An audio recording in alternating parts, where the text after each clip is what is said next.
पूर्वी जे काम आपण अगदी सहजपणे करायचो तेच काम करताना आता मात्र आपला गोंधळ होतो.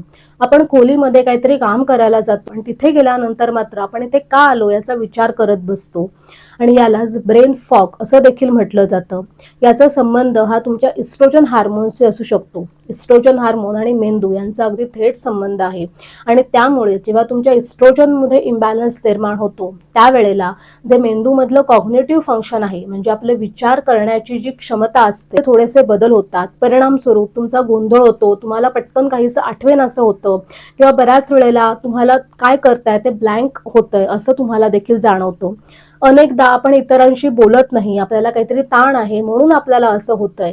पण अनेक स्त्रियांना हे लक्षण आहे ते पेरीमेनोपॉज म्हणजे पाळी जाण्याच्या अगोदर हे दिसत असतं. पण आपल्यामध्येच काहीतरी कमी आहे असं न समजता तुमच्या डॉक्टरांशी मोकळेपणाने बोला म्हणजे वेळीच तुम्हाला त्याच्यावर काय करता येईल हे तुम्हाला समजेल.